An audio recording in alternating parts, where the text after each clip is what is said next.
नमस्कार,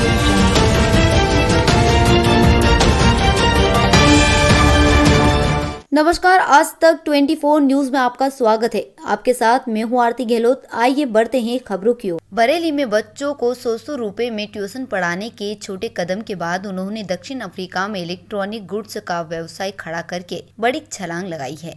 यूँ तो उनके पिता जयकिशन वातवानी की पुश्तैनी दुकान श्यामगंज में थी। संघर्ष सफलता का पहला आधार होता है, इसका मंतव्य सिंधु नगर के मनोज वातवानी बहुत पहले समझ चुके थे। आर्थिक कमजोरी को उन्होंने पैरों की बेड़ियों नहीं बनने दिया। बरेली में बच्चों को 100 रुपए में ट्यूशन पढ़ाने के छोटे कदम के बाद उन्होंने दक्षिण अफ्रीका में इलेक्ट्रॉनिक गुड्स का व्यवसाय खड़ा करके बड़ी छलांग लगाई है। यूँ तो उनके पिता जयकिशन वातवानी की पुश्तैनी दुकान श्यामगंज में थी। हालांकि व्यवसाय मंदा होने से घर की आर्थिक स्थिति ठीक नहीं थी। इंटर तक पढ़ाई नैनीताल रोड के सरस्वती शिशु निकेतन विद्यालय से करने के बाद उन्हें पढ़ाई छोड़नी पड़ी। परिवार को सहारा देने के लिए 1994 में बच्चों को 100 रुपए में ट्यूशन पढ़ाने लगे। मां को कैंसर होने से हालात और बिगड़ चुके थे।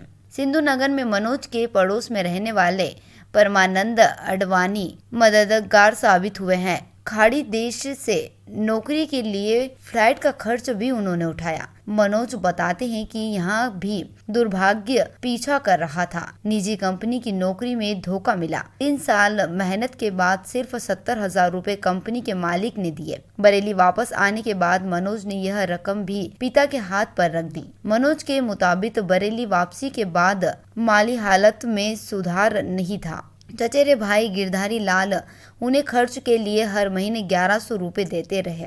बरेली से एलबी कुर्मी की रिपोर्ट। फिलहाल खबरों में इतना ही। आगे की और खबरों को जानने के लिए आप देखते रहे आज तक 24 न्यूज।